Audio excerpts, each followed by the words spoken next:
हैं कि मैं हर सुबह उठ के पूजा अर्चना करता हूं, मंदिर जाता हूं, धूप दीप करता हूं, दैट मीन्स मैं बहुत ही आध्यात्मिक इंसान हूं। नहीं, आप एक धार्मिक इंसान है, पर आध्यात्मिकता तो धर्म से भी ऊपर आती है।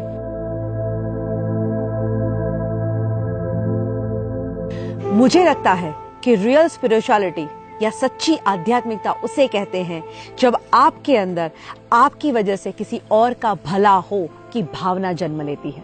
अगर आपकी वजह से किसी का अच्छा होता है तो सही में आप एक आध्यात्मिक इंसान बन सकते हैं। मदर टेरेसा एक आध्यात्मिक लेडी थी जिन्होंने अपने बारे में नहीं औरों के बारे में सोचा।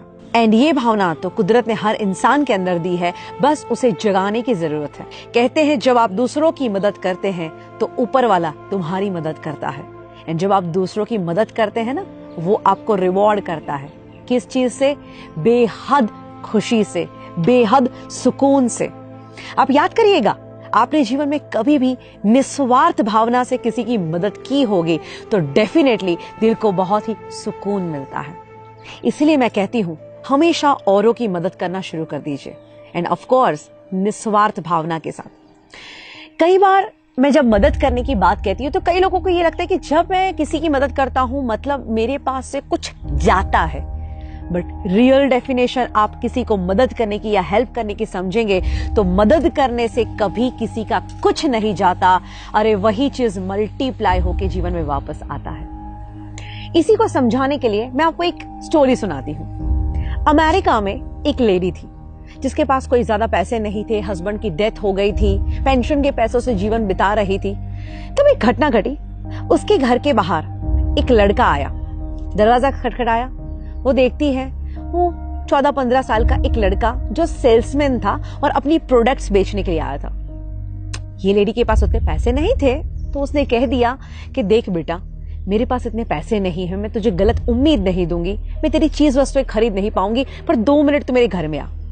वो घर में बिठाती है और किचन में जाती है और दूध का एक गिलास लेके आती है और कहती कि बेटा, मुझे लगता है कि तू बहुत भूखा है, बहुत प्यासा है, मैं तेरी और कोई मदद नहीं कर सकती, बट एक ये दूध का गिलास तुझे दे सकती हूँ जिससे तेरी भूख और प्यास दोनों मिट जाएगी। बच्चा दूध का गिलास पीता है, थैंक यू कह के चला जाता है।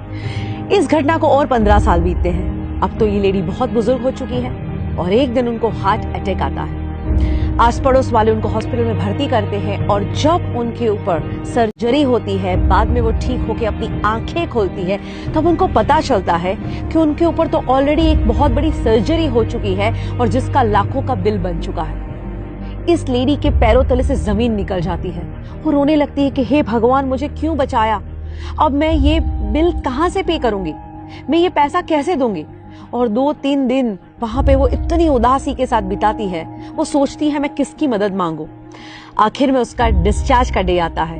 अभी भी उसको कुछ नहीं सूझ रहा, बिकॉज उसके कुछ ज्यादा रिलेटिव्स नहीं थे, ऐसे कोई लोग नहीं थे जो उसकी मदद कर पाए।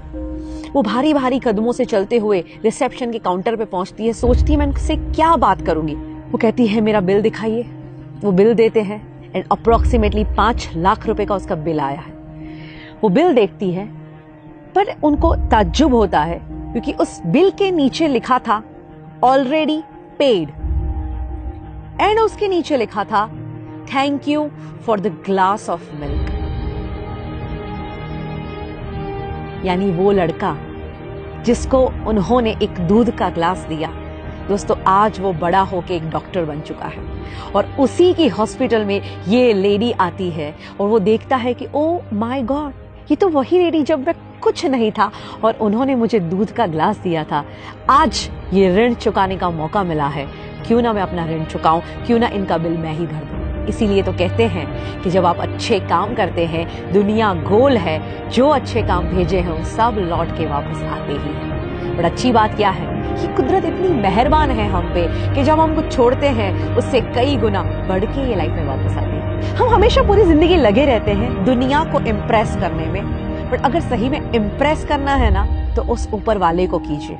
आपका इंटेंशन कितना भी सही क्यों ना हो, ये दुनिया सिर्फ आपका प्रेजेंटेशन देखती है, एंड आपका ये प्रेजेंटेशन कितना भी अच्छा क्यों ना हो, ये ऊपर वाला तो सिर्फ आपका इंटेंशन ही देखता है। तो ये सद्भावना की शुरुआत आज से ही की जाए। मैं तो कहती हूँ दुनिया में खुशियां फैलाई जाए, क्योंकि अगर आप औरों के जीवन में खुशियां फैलाना भी शुरू करोगे तो वही खुशियां मल्टीप्लाई होकर आपके जीवन में वापस आएगी। भगवत गीता में बहुत ही सुंदर कहा गया है कि इस दुनिया में कोई भी इंसान अगर दुखी है तो तुम लंबे समय तक खुश नहीं रह सकते। अगर औरों को खुशियां बांटोगे तो तुम्हारे जीवन में खुशियां अपने आप आएगी। और मैं तो कहती हूँ आज के इस दुनिया में किसी के चेहरे पे स्माइल ले आना वो भी एक बहुत बड़ा आध्यात्मिक काम है। कहते हैं एक उदास चेहरे पे एक प्यारी सी मुस्कुराहट आ जाए और अगर उसकी वजह तुम हो तो समझ लेना इस दुनिया का सबसे धनवान इंसान